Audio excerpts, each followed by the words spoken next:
Hello, everyone. Thank you so much for joining us this afternoon. My name is Nidhi Hegde, and I'm the Managing Director of the American Economic Liberties Project. We are an organization dedicated to challenging consolidated corporate power across the economy and ensuring that markets are competitive and fair for working people, small business owners, innovators, and local communities. Today, we're here to talk about how state lawmakers can lead the fight against a form of corporate abuse that has become all too familiar to American consumers in recent years: junk fees. Even if you aren't familiar with the term, every American knows what a junk fees is. It's those bogus hidden fees that rip you off at the end of a purchase, like a convenience fee that does not correspond to any special convenience, or a service fee that, again, does not correspond to any extra service. And these fees have been spreading like wildfire. Junk fees are increasingly ubiquitous in today's economy, popping up in transactions ranging from utility bills to rent payments, airline tickets to concert tickets, costing the average American family thousands of dollars every year. Last year, when the FTC proposed a rule to ban junk fees and invited public input, over 51,000 people submitted comments. And most of these comments are deeply personal, heart-wrenching stories from people who are struggling to get by every month and describing how these unfair and predatory fees materially impact their finances. These stories make one thing clear: junk fees are more than just a nuisance. But there's good news. The Biden administration has made banning junk fees a major policy priority, saying enough is enough, and the Federal Trade Commission and the Consumer Financial Protection Bureau are leading the charge with bold new proposals to rein in junk fees at the national level. In fact, just yesterday, the CFPB proposed a rule to limit bank overdraft fees, which could save consumers billions. But what's also exciting, and the reason that we are here today, is the work that is being led in state legislatures. And this is how we really see durable change. Last fall, the Pennsylvania House passed a bill to ban hidden junk fees in the state. In the first 2 weeks of 2024 alone, 5 similar state-level bills have already been proposed all across the country. And there's a really diverse slate here from New York, Arizona, and Hawaii, and more coming.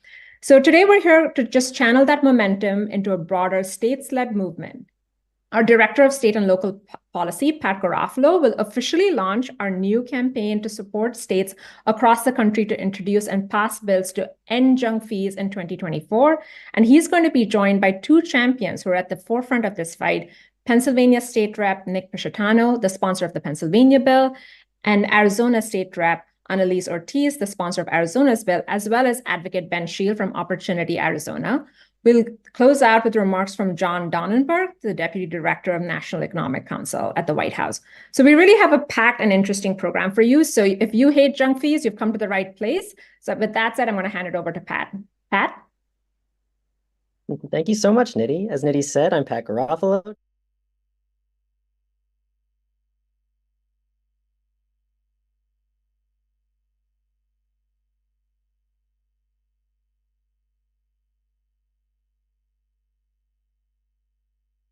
Everything from live events tickets to cell phone bills to car rentals, rental housing, and more, yet correspond to no actual additional service and that consumers can't avoid. Junk fees cost the average American family more than $3,000 per year and much more during years in which they make a major purchase.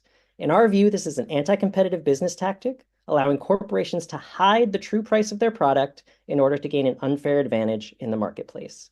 We're really excited to unveil today that Economic Liberties is working with great elected leaders and advocacy groups all across the country this year on a wide-ranging campaign to ban junk fees at the state level. Last year, California approved a junk fee ban that goes into effect this summer, and there have already been bills introduced in 5 states this session to ban junk fees: Arizona, Virginia, New York, Hawaii, and Alaska, and many more are on the way in the coming weeks. New York's bill has already passed out of Senate committee and is headed for a floor vote. Virginia's will be getting a hearing next week, so there's some very real momentum here. These bills have a very simple premise. Corporations have to disclose the full price of their product to the consumer upfront, including all mandatory fees. It's a principle called all-in pricing and would end the scourge of deceptive pricing practices dominating markets today. And rest assured, even if you're not into the economics of all this, let me be very clear, this kind of legislation is extremely popular because nobody likes paying junk fees. You can visit our campaign hub at endjunkfees.com. That's endjunkfees.com or .org. They'll both work. There you can keep track of legislation, read our policy guide for state lawmakers and advocates, look at our list of common junk fees, see new research and polling that we're going to be commissioning in the coming weeks, share your story about junk fees that you've paid, and overall learn how you can help advance these bills through your respective state. But you don't need to take my word for all of this. We have some great champions working on these state efforts here to speak today, and they are going to tell you a lot more about why this work is so important and timely. If you have questions for our speakers, either comment on YouTube or send us a message on Twitter, where we're at Economic Liberties. First up, we have Representative Nick Pisciottano.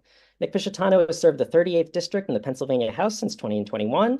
Representative Pisciottano has authored a host of great legislation to rein in corporate power, and last year his bill to ban junk fees in the ticketing, lodging, and food delivery industries passed the Pennsylvania House on an overwhelming bipartisan vote. We're really looking forward to seeing that effort pick up again this year. Representative Pisciottano, over to you.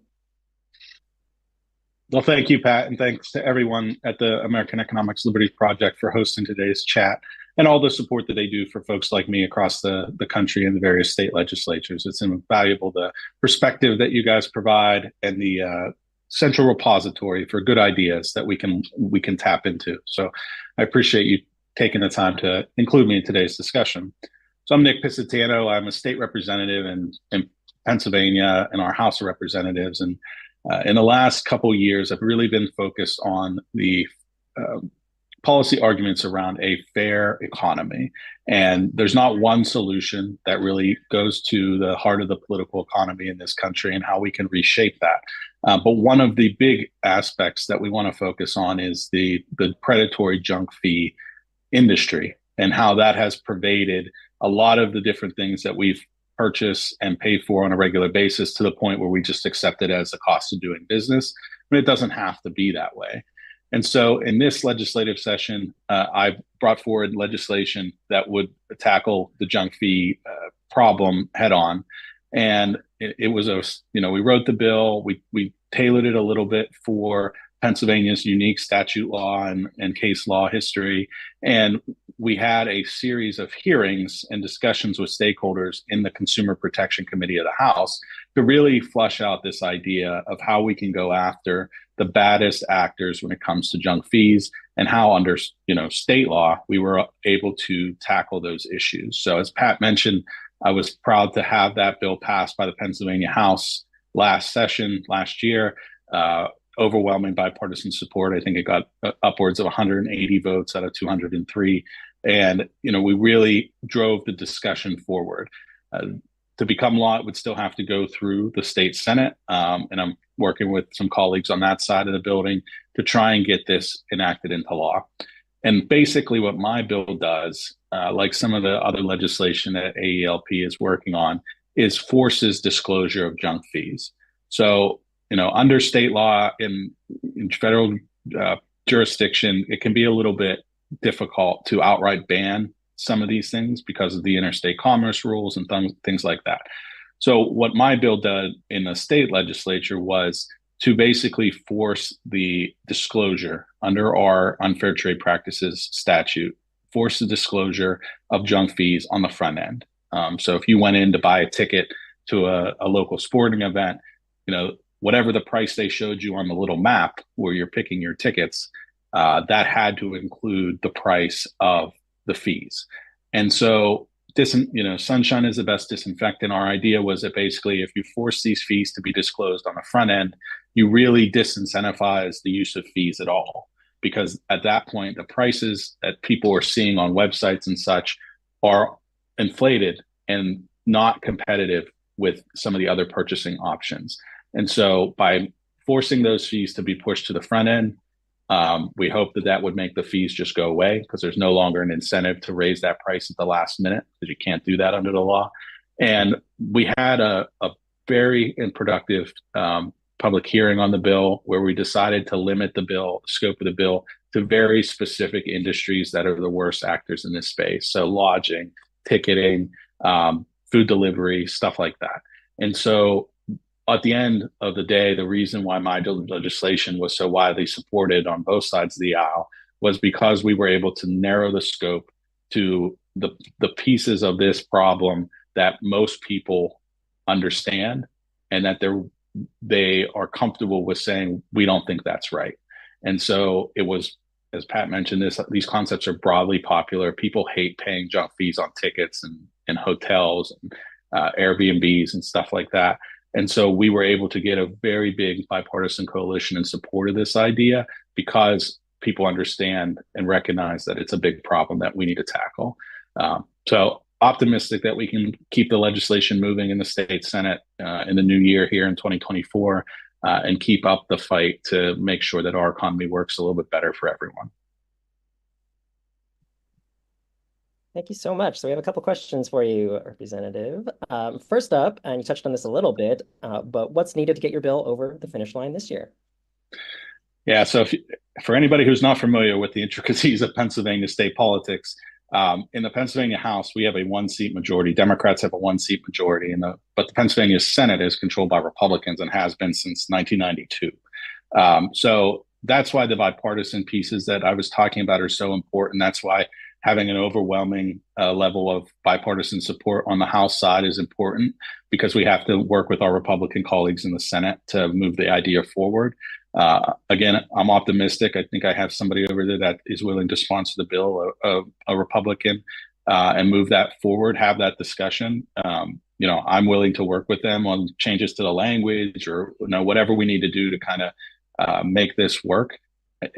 I am a half a loaf kind of guy, where if we can get something done, it's better than getting nothing done, even if it's not everything we wanted to get done. So I'm hopeful that we can have a productive conversation with our colleagues in the Senate to get this moving forward. What sort of feedback have you gotten in state since you started this effort? Yeah, I mean, I think that with the public, it's broadly popular, and it's an idea that people understand. My constituents who walk in, who aren't plugged into policy or politics on a daily basis, understand that they feel ripped off by these junk fees and they hate it. And so when they hear that, someone like me or my colleagues are working on something to kind of make that go away, I think they're very appreciative and supportive of that. The bill got a lot of positive press and almost no negative comments from the public when we were discussing it, and ultimately when it got passed. So I think it ties into what you said earlier, Pat, where it's a broadly popular idea and it's easy to disseminate to the public, and it makes it feel to my constituents that I am taking on issues that actually affect their pocketbooks every single day. So I think it's a win-win-win for everybody. And, that's why I'm hopeful that we can get something done this year in Pennsylvania. Great. And last one for you. What's been the most unexpected or surprising part of the campaign so far? So originally when my bill was drafted and we had the hearing on it, it was very broad. It was to every industry in Pennsylvania, any business that does business in Pennsylvania. It applied to everything. And so we had a lot of folks come to us and say, well, what about this industry? And what about this industry? Would it apply here? Would it not apply here? And we got into very deep down to the roots of a lot of very detailed policy questions. If somebody's regulated by the state insurance commissioner, should this apply to them or not? If somebody's regulated by the FTC or the Pennsylvania Utility Commission, there were a lot of very deep dives into the actual policy and its practical implementation. And we spent a number of weeks trying to figure that all out and untie that. And then we realized, why don't we just simplify it rather than saying what it does or doesn't apply to? Let's just specifically go after the worst scenarios where these junk fees are being used, limit it to those folks. And, if that works for us, then maybe we expand it in the future, but we have a clear objective and something that we can easily talk about in the law and in the bill, rather than, getting tied down in the minutia of every single industry in Pennsylvania. We can clearly go after, the top three that are causing probably 80% of these problems. So the surprising part was how many folks came to us and either wanted to be in it or not. In some industries, having a regulation is easier for the businesses to actually anticipate and work through, where, instead of being like the Wild West, where some people in that industry are doing it and some people aren't, having a level playing field for everyone is actually preferred in some spaces. So it was surprising the feedback that we got when we still had the bill open up wide to apply everyone. So I think that the surprising part was the feedback we got there, and ultimately how we ended up just limiting to very specific industries. Thank you so much. Really appreciate having Representative Pisciottano here, a great champion in Pennsylvania, and we'll be looking for that bill to start moving again in 2024. And I think that's a really important point there at the end, that in a lot of ways, the use of junk fees as it's proliferated has harmed some businesses. And we've heard from small and local businesses that don't want to use these fees, but either feel compelled to because their competitors are using them, they're large, dominant corporations that they compete with, or they appear artificially more expensive in the marketplace. And that's unfair for everyone. So a real premise of this legislation is that this is a fairness question. This is about not pretending that your products cost one thing when they really cost something else. And I think that's a really core, important part of this. It's not just about consumers, although that's very, very important. It's also about businesses competing fairly with each other and no one gaining an unfair advantage by being deceptive. Next up, we're so thrilled to introduce Arizona Representative Annalise Ortiz.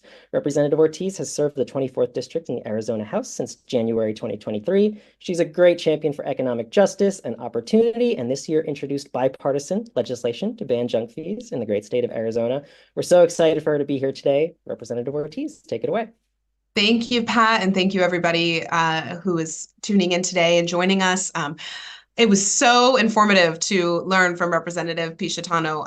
I think we can take some tips away for here in Arizona. So I do want to lay the groundwork of what our landscape looks like in Arizona. Our House and our Senate are both controlled by Republicans. Democrats are only 2 seats away from the majority in both chambers, and then we have a Democratic governor. So there's a lot of room here for bipartisan collaboration. I was thrilled to find a Republican co-sponsor for this bill in Representative David Cook. And our bill is a little bit more expansive than the last bill we heard about. So it is HB 2122, introduced this year in Arizona's legislature. And it aims to bring that transparency and force the disclosure of prices for all goods and services sold in the state. This bill, surprisingly, has been assigned to the Judiciary Committee. I feel as though it's because it comes with civil penalties if a corporation or other business is found to violate this statute. So we wanted to give the bill some teeth and make sure that we gave the Attorney General the enforcement power she needs to be able to really enact this. I learned a lot from what we just heard from the representative about needing to narrow the scope. This does apply to all industries, and I want to talk about one industry in particular that impacts my district, which is rental housing.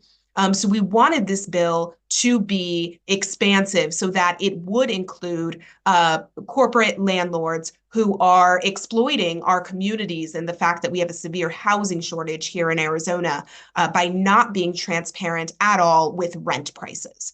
And I think what's unique about the rental housing market is so often when someone goes to apply for an apartment, right? Mostly all of us have probably been there. I'm currently a renter. You're asked to give an application fee up front, and you might pay that application fee under the assumption that that apartment's going to be $1,200 and that fits in your budget. So it's really crucial that we do not have junk fees that are hidden in these rental prices, so that when someone is looking for an apartment, especially if they are facing eviction or having to move because they've been priced out by corporations, that there is transparency in the market when they are looking for a place to live. So I am most passionate about how this bill, HB 2122, could rein in corporate landlords and put some accountability to the market. But of course, we do hear from constituents about not being able to go out and enjoy a night of live music with their family because they are hit with these junk fees, and it costs just as much to pay the junk fee that it does to have an actual ticket to go to the concert or go to the sporting event. And we know how important sporting events are for our community here in Arizona. So we are in a place right now where so many families are struggling. Corporations are nickel and diming people with these bogus fees. It's wrong. It is hurting our small business owners, which are a huge backbone of our economy in Arizona. And I'm really proud to introduce this legislation. It does need to receive a hearing by February 16th in order to stay alive and start moving through the process. So I'm confident that we can continue working with Republicans from across the aisle to get it heard in committee and hopefully to Governor Hobbs's desk. Thank you so much, Rep. Ortiz. So I'll start with the same question that I asked Representative Pisciottano. What's needed to keep this moving through the process? What sort of actions from even the outside or from folks in state are going to help you move this along? Well, I do think it is crucial to grow the coalition of who is behind this bill, right? Polling shows that this concept is overwhelmingly popular with people from all across the political spectrum. And that has been the experience I have received since introducing the bill. I've, received outreach from Republicans and Democrats saying that they support this concept. So we really need to make sure we have stakeholders at the table who are keeping the pressure on elected officials to see this through to fruition. It should not just be a headline. We need to actually make this happen and save people money. One of the big things that I found interesting was that Ticketmaster actually called me after seeing the press around this bill and around some other bills that we are introducing bipartisan this year to address Ticketmaster's monopoly. And they said, we want to work on this and we don't have problems with the concept. And I said, okay, then let's come to the table and let's hear you say that, to the press, because that we want as much support as we can get, and we want this to be as impactful as possible. So we recently commissioned a poll in Arizona showing that banning junk fees has 80% approval in your state, a level that you don't see on much of anything these days. Does that number sound about right to you? Does that comport with what you're hearing from folks? And how does that help you make your case statewide? Honestly, I was surprised to see that number because, as you said, it's very rare in such a divisive environment and in such a purple state like Arizona to really see that kind of bipartisan consensus from the public. And it's exciting. I'm so excited to hear that. But, when I really sat down and thought about it, it's not as surprising as it seems on the surface because everybody has experienced this.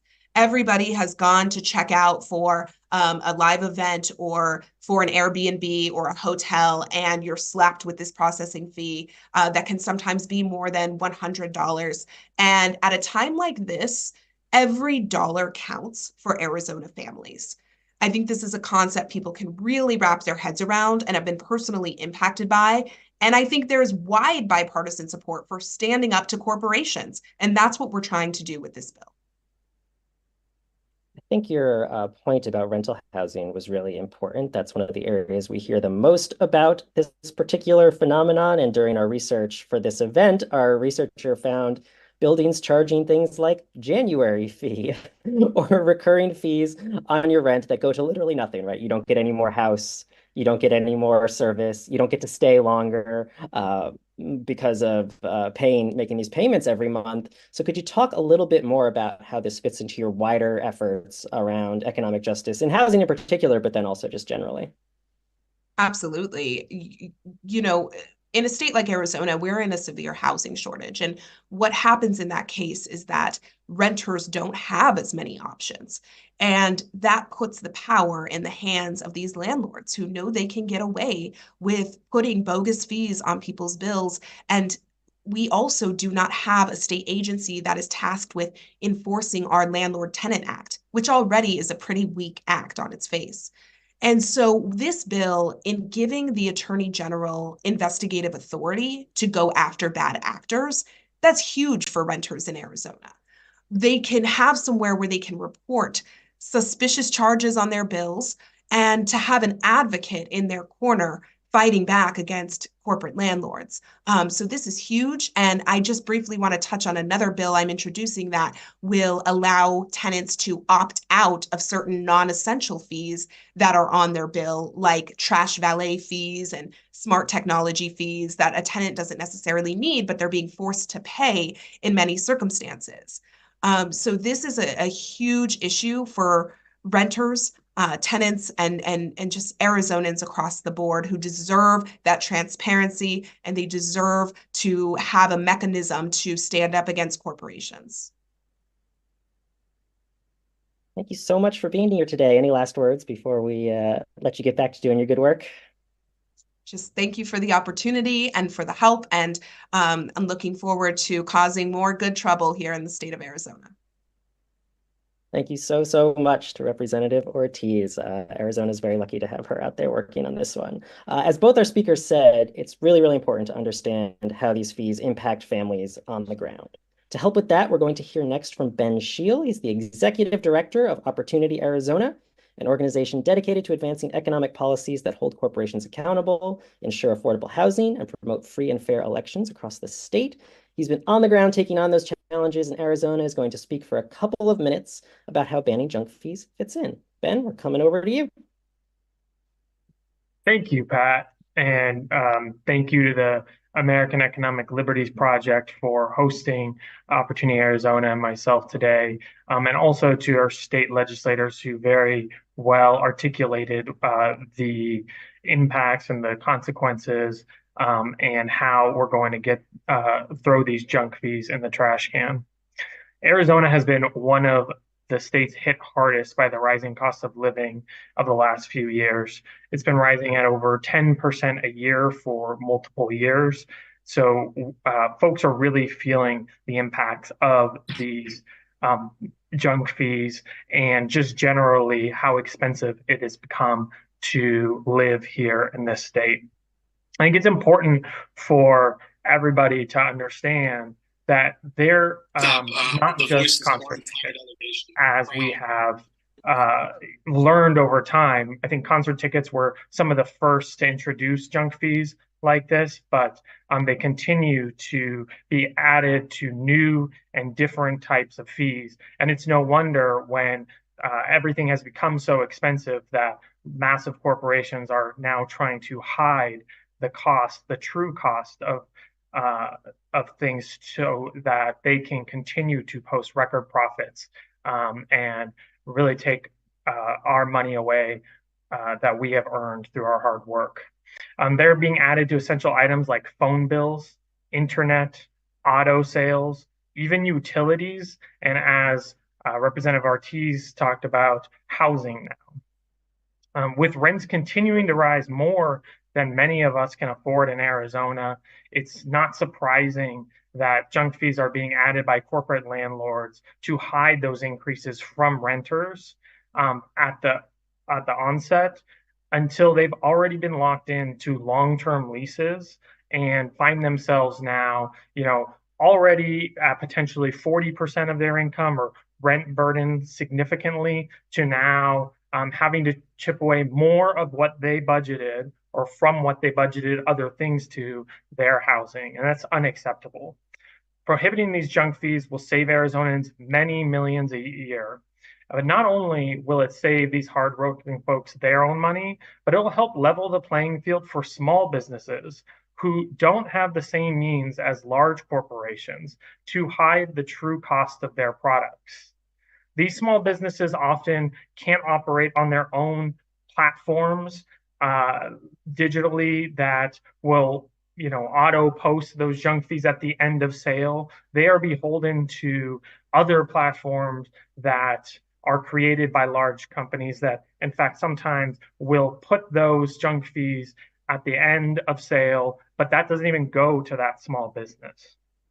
And that is why Opportunity Arizona supports throwing these junk fees in the trash, and also why there is bipartisan support for this movement, not only in the polling, but from elected officials as well in Arizona. The legislation that we are supportive of has support from Republican legislators as well as representatives like Ortiz and many Democrats. It's important for people to know that there are solutions. And so we're starting a comprehensive education campaign for Arizonans to the public, not only informing them that junk fees exist, not only informing them that something can be done about it, but also asking them to contact their legislators to help get this bill a hearing and to make sure folks know that their legislators are able to consider and do something about this problem. So we're coordinating with champions like Representative Ortiz to get this legislation passed in Arizona so consumers can make informed decisions and on what they're purchasing, and ultimately put money back in their pocket and help small business owners have a level playing field with large corporations. Thanks so much for allowing me to speak on this today, and thanks for all that you do. Yeah, thanks, Ben. If you wouldn't mind actually hanging around for a second. You sort of mentioned this, but if you could go into it a little bit more, what is the best way for folks to get plugged into this effort in Arizona? And what can someone who's sitting around watching this and wondering how they can help, what can they do? How can they get involved? Well, I think in Arizona, probably the best thing you can do is call Representative Wilmeth, who is the chair of the Commerce Committee and would be the one who has the power to put this bill forward for a hearing. So he's the number one person that you can call to move this along. But in addition, we're going to need support from a majority of legislators. And that's going to take calling your own legislator and asking them to support as well. You can find that information at azleg.gov. There's a members tab, and that phone number and email address is very accessible. And we'll additionally be, contacting voters and non-voters as well and asking them to contact their legislators too. That's great. Thanks so much, Ben. I'm going to turn to a couple of questions that we pulled in over the chat. But in the meantime, I wanted to make another plug for our campaign hub, endjunkfees.com or .org, whatever is your style. Ben gave you some great advice about what to do in Arizona, and if you live there, just get in touch with him and Representative Ortiz and let them do their thing. But if you are living in one of the other states where either there's active legislation on this, or you'd really like to learn how to get a bill introduced in your state, please go to endjunkfees.com or .org. There's a button there where you can share your story with us about the sort of fees that you have paid. And if you give us your permission, we'll get in touch and let you know the most useful folks in your state to get in touch with, whether that's your local legislator or, as Ben said, a relevant committee chair or a governor or someone who has the power to move this effort forward. So please, head to the website, tell us your story, drop us a line. We are here to help, and we'll walk you through the process of getting this bill introduced or advanced in your state. So I'm going to turn to just a couple of questions that have come in that I think are important and really good ones. The first one is, disclosure is one aspect and getting junk fees removed is another. Can disclosure make the case stronger to remove it? And our theory of the case is yes, absolutely. Competition is not magic. It doesn't work for everything, but in a space like this where people are looking at prices and trying to shop for the best deal, we think it's really going to help. If everyone has to honestly say upfront the full cost of completing the transaction, then that is going to help drive prices down. I think that's a really, really important aspect of this. I know I said it at the top, but part of the problem here is businesses are hiding the true cost of their product. They want to sell it to you for $65. They know the only way to make a profit is at $65, but they're telling you it's $35. And we think that's unfair. Again, not only unfair to you, the consumer, but unfair to the other businesses that are disclosing upfront what the full cost of the product is. So it's not magic. Competition doesn't always fix everything, but here we really, really think it'll help to drive prices down and ultimately eliminate some of these fees that annoy all of us. And one other question is, what's the best way to bring in the business community who may be concerned about the legislation to the table? Both our great reps touched on this a little bit, that some businesses are proactively engaging. Those businesses are also made up of consumers, right? So there are folks who experience this stuff in their lives and probably want to get rid of it for their own pocketbooks. But there's also, again, a world in which this is just a business fairness issue, and smaller firms in particular. Think of something like a little local bed and breakfast that, to exactly Ben's point earlier, isn't set up to gouge people on junk fees, or doesn't want to because they want to look their customers in the eye and be ready to go. And so they benefit by eliminating the sort of junk fees that, say, an Airbnb or a large hotel chain is slapping onto their bills. So we think that's really important. If you're a small business owner out there and want to get in touch and let us know how you can be helpful, we'd love to plug you into the process in your state. And I saw John Donnenberg here for a second, but he appears to have disappeared again. So we're going to give him a minute to try and sign back on. There he is. All right. he is working on his audio apparently. So we're gonna just give this a second, and then hopefully he'll be up and running. So if you'll just bear with us for one more moment and send in more questions. If you've got them in the meantime, we would love to answer them.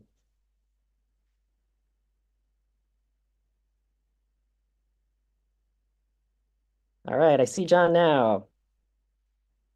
Hello. So last but certainly not least, we're honored to hear from John Donenberg, who's Deputy Director of the National Economic Council at the White House. The Biden administration has been working across the federal government, including through the Federal Trade Commission and the Consumer Financial Protection Bureau to eliminate bogus and unfair fees. We're thrilled John is here to explain how these state efforts fit into the overall picture. John, the floor is yours.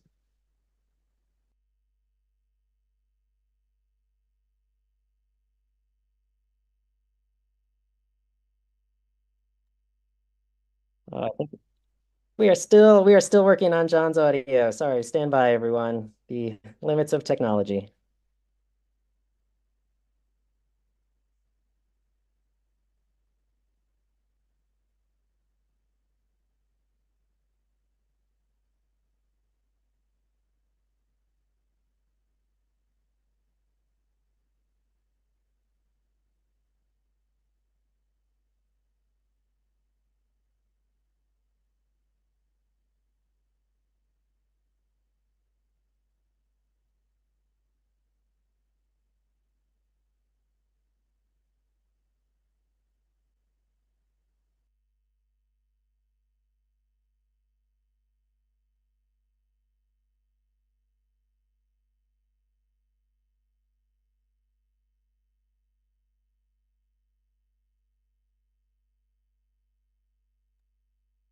Apologies, folks. We're just working on some audio issues with our last speaker, so we're hoping we'll have that sorted in just a minute.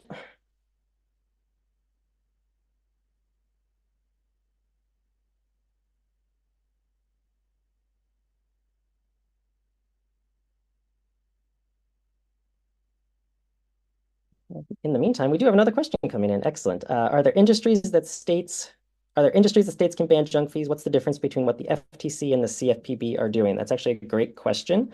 So there are some areas where states explicitly do not have jurisdiction, sadly. Things like most banking issues, airlines, those are unfortunately for our state legislators up to someone else in the federal government. But in lots of areas, the states have a lot of power. One of the most interesting and exciting things about working on state level policy is just figuring out where those authorities lie. And it's for sure the case that the sort of industries that Representative Ortiz and Representative Pisciottano were talking about are very, very ripe for state intervention. And I think it's great that this effort combines the different levels of government, bringing in the areas where the federal government has power, such as the CFPB over banking, with where the states very clearly have power and are very much in touch with issues on the ground and folks who are experiencing these junk fees in their daily lives. So it's a really, really good issue for getting that kind of state, federal, and even local feedback loop going.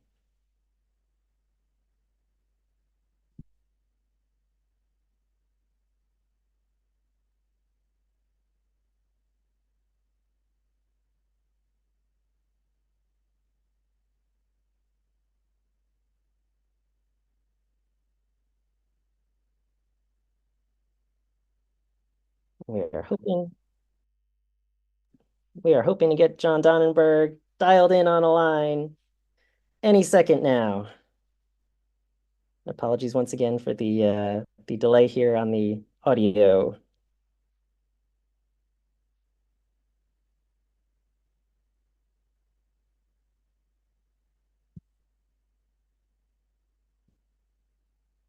While we're waiting, I'll just give folks the list again of where there is already legislation. The great state of Arizona, Representative Ortiz, who spoke earlier. Virginia, that bill will be up in for a committee hearing in the Senate, knocking on all the wood next week, which is very exciting. New York, where the bill has already come out of Senate committee and is set for a floor vote. And then Hawaii and Alaska, but I know more are coming. And again, if you want to work on this in your state, please drop us a line, endjunkfees.com.org. you'll be able to get in touch with us, and we'll point you in the right direction in your state if it's not already on the list. Though, like I said, there's going to be some more coming. We're hoping to get a lot of folks across the country plugged into this effort.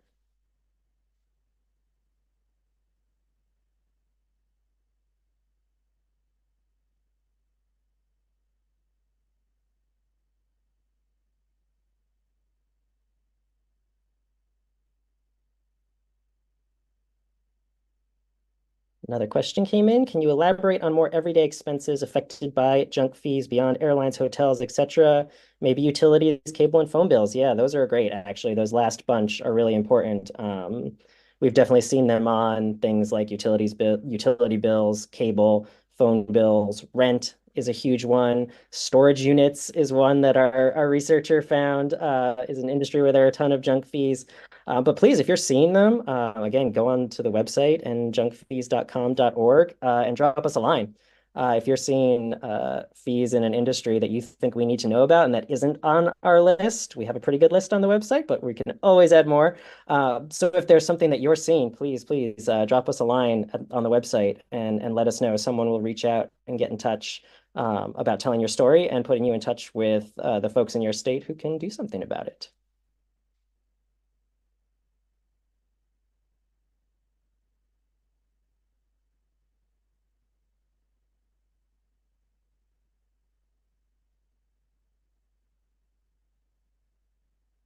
Again, we are holding for John Donnenberg from the White House, just hoping to get some audio sorted out, and then he'll wrap us up.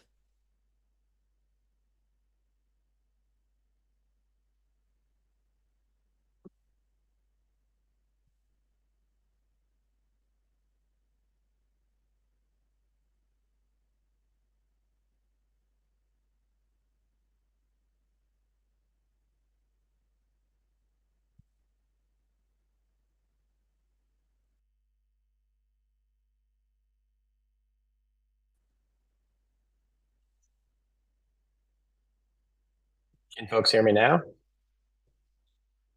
All right. All right, we have John Donnenberg on the line. All right, apologies again for the delay, everybody, but John, we're very psyched to have you here, so I'll just let you take it away. Thanks a lot, Pat. Sorry for the technical difficulties associated with starting this, but I am glad to be here with all of you. My name is John Donnenberg. I work for President Biden as Deputy Director of the White House National Economic Council.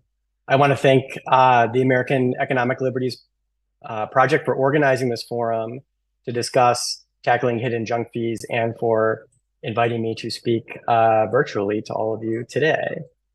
So the fight against junk fees is a critical part of President Biden's agenda to reduce costs for consumers. And as he does with any question of economic policy, the president thinks about this issue first and foremost from the perspective of families sitting around kitchen tables across America, working through their finances. That's where he starts, right? What do these fees mean for families as they look through their bills every month? Well, as a matter of fact, as you all have been discussing, they can mean quite a lot. An extra $50 fee here or an unexpected $35 charge there might not seem like much to the wealthy. But if you're a middle-class family with utilities and a mortgage and medical bills and childcare expenses to pay for, these things can really add up. The fees are also purposefully deceptive. After all, hidden junk fees don't simply raise prices. They also make it harder for a consumer to accurately comparison shop, and they distort competition. The president often says capitalism without competition isn't capitalism, it's exploitation. And that's exactly what we're seeing with these fees. A study from the National Bureau of Economic Research, for example, concluded that when junk fees were slowly tacked on to the final price late in the purchasing process, consumers would end up paying more, sometimes upwards of 20% more than they would have paid if the full price was shown upfront. And because junk fees squeeze extra cash out of consumers, they also hurt businesses that are trying to do right by their customers by showing an honest all-in price upfront. So the experts make a persuasive case, but you don't need to be an expert in consumer finance to understand what it is to be ripped off. That is why surveys show that 75% of Americans, that's a majority of Democrats, Republicans, and independents, support action to crack down on junk fees. The president has said, and he is right, people are tired of being played for suckers. And that is why he has called for a whole of government approach to tackle these fees head on. Now, in the wake of this increased scrutiny, we've seen ticket companies, hotels, rental housing, food delivery apps all make proactive steps towards all-in upfront pricing. These developments are important. They're meaningful for consumers. But durable change in business behavior will require durable change in policy. And that is exactly what we are pursuing. So acting on the president's directive, we are making significant progress at the federal level toward curbing junk fees. You know, just yesterday, the Consumer Financial Protection Bureau issued a proposed rule to crack down on bank overdraft fees. For too long, banks have relied on these fees to pad their bottom lines. According to the CFPB, in 2019, banks collected $12.6 billion in revenue from overdraft fees alone. The typical overdraft fee is more than $30. It hits millions of households that are living paycheck to paycheck with hundreds of dollars in fees they can't afford. Now, the banking lobbyists like to call this a service, but as the president noted yesterday, fees that are that high are not a service. They are exploitation. And it is time for us to do something about it. The CFPB rule proposed yesterday would cut the average overdraft fee by more than half, and it would save the typical American household paying these fees $150 a year.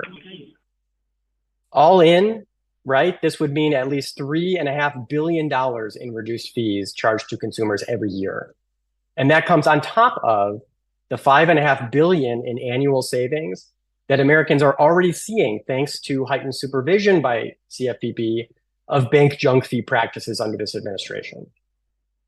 So this week's actions are good, and they build on a host of other steps the administration is taking to tackle junk fees. Consider bounce check fees. You know, these are like the first cousins of overdraft fees.